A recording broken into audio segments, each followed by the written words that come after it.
Okay sir. Sir నా పేరు దేశా చంద్రన్న, ముందడుగు సంస్థ జిల్లా అధ్యక్షుడిని సార్. ఇక్కడ ఉండే వాళ్ళంతా మా ముందడుగు సంస్థకు సంబంధించి సభ్యులు సార్. సబ్ కలెక్టర్ గారి కార్యాలయంలో పనిచేస్తున్న ఏవోగా పనిచేస్తున్న శ్రీమతి వసుంధర మేడం గారి మీద ఈరోజు మా ఫిర్యాదు సార్. ఆమె వచ్చి సుమారుగా 3-4 నెలలు అవుతుంది. 3-4 నెలల నుంచి ఆఫీస్కి సరిగా రావటం లేదు. మేము అనేక సార్లు వచ్చి ఆ మేడంను కలిసి ఏదైనా సబ్ కలెక్టర్ గారు లేకుంటే గినా ఆర్డీఓ గారు లేకుంటే గినా ఏదైనా మెమోరాండం ఇస్తామంటే ఆ మేడం అందుబాటులో ఉండదు. ఇప్పటికీ అనేక సార్లు అందరికీ అనుభవాలు జరిగినాయి.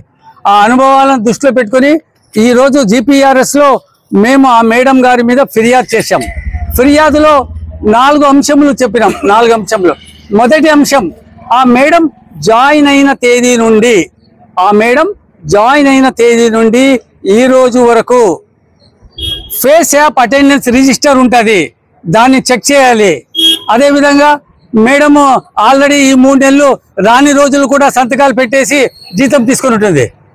ఆ జీతాన్ని కట్ చేయాలా. ఫేస్ యాప్ రూపకంగా ఆమె మీద గట్టి చర్యలు తీసుకోవాలని నేను ఈరోజు గౌరవ ఆర్డీఓ గారికి ఒక విజ్ఞప్తి చేయడం జరిగింది.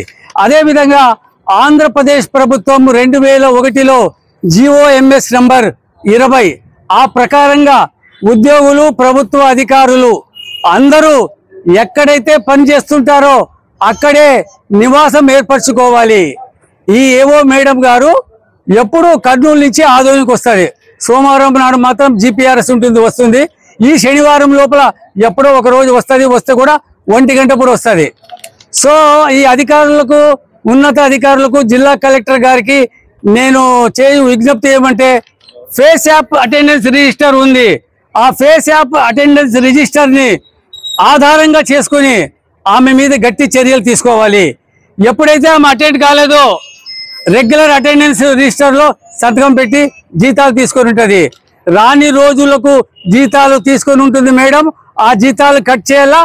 ఆ విధంగా కూడా క్రమశిక్షణ చర్యలు కూడా ఆమె మేడం మీద తీసుకోవాలని చెప్పి మా సంస్థ సభ్యులు అందరూ మీడియా రూపకంగా జిల్లా కలెక్టర్ గారికి, అదేవిధంగా ఆర్డీఓ గారికి మేము నిర్ణయించుకుంటున్నాం.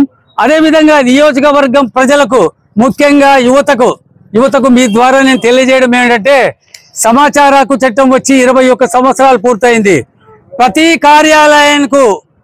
కార్యాలయంకు ఎవరైతే సర్వీస్ చేయాలి, ఎవరైతే అధికారులు సక్రమంగా రాకుండా పోతారో అక్కడికి వెళ్ళి తనిఖీ చేసే అధికారం ప్రతి పౌరుడికి ఉంటుంది.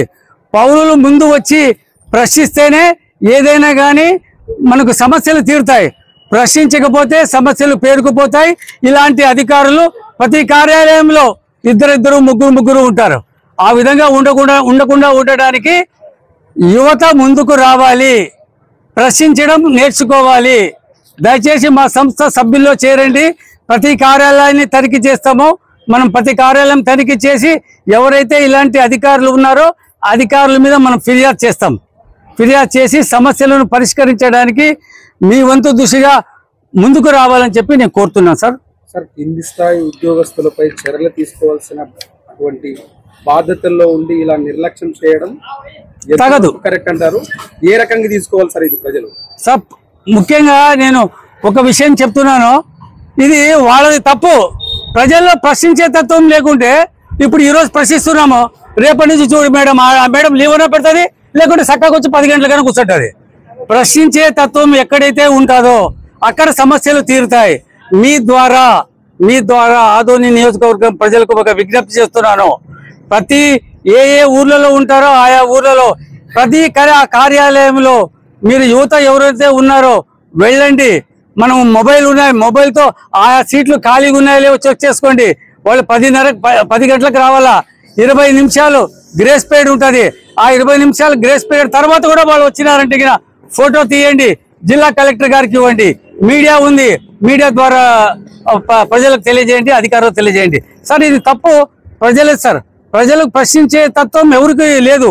100 మందిలో 5 మందికే ఉంటుంది, 5 మంది 10 మందికి ఉంటుంది.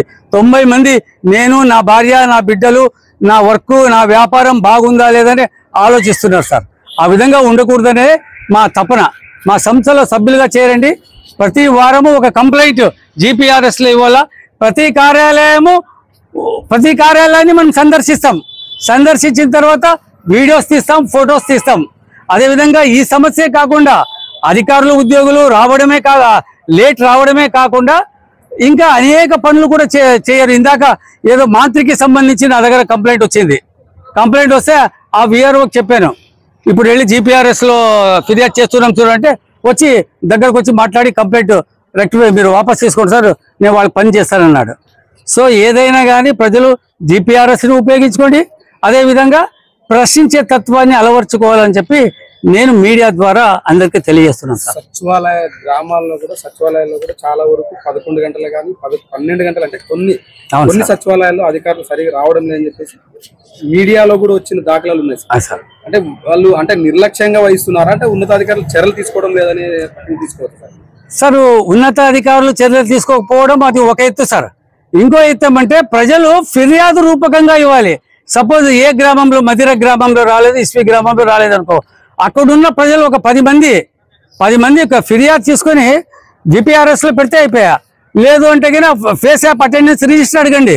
ఫేస్ యాప్ అటెండెన్స్ రిజిస్టర్లో ఎప్పుడు వచ్చినారు, టైమింగ్, డేటు అంతా రిజిస్టర్ అవుతుంది. ఆ ప్రకారంగా మనం జిల్లా కలెక్టర్ గారు కానీ GPRSలో కానీ ఫిర్యాదు చేయాలి సార్. నేను ప్రజలకు ఇదే పదే విజ్ఞప్తి చెప్తాను. మండలాల్లో ఉండేది, గ్రామాల్లో ఉండేది సచివాలయం కానీ లేకుంటే వెటర్నరీ డిపార్ట్మెంట్ సంబంధించి కానీ ఏ కార్యాలయం కానీ డాక్టర్లు కానీ ప్రతి ఉద్యోగి సరైన సమయంలో రావాలి. అక్కడే స్థిర నివాసం ఉండాలి. గ్రామాల్లో డాక్టర్లు నివసించాలి, టీచర్లు అక్కడే నివసించాలి. ప్రతి ప్రభుత్వ ఉద్యోగి గ్రామాల్లో మండలాల్లో నిర్వహించాలి, అక్కడే స్థిర నివాసం ఉండాలి. అలా ఉండని వాళ్ళను గుర్తించి ఫిర్యాదు రూపకంగా మా సంస్థను అప్రోచ్ అయితే మేము తప్పకుండా ఎవరైతే సమస్యలు తీసుకుని మా దగ్గరికి వచ్చింటారో ఆ సమస్యలను పరిష్కరించడానికి మా శాయశక్తుల ప్రయత్నం చేస్తామని చెప్పి తెలియజేస్తున్నాం సార్.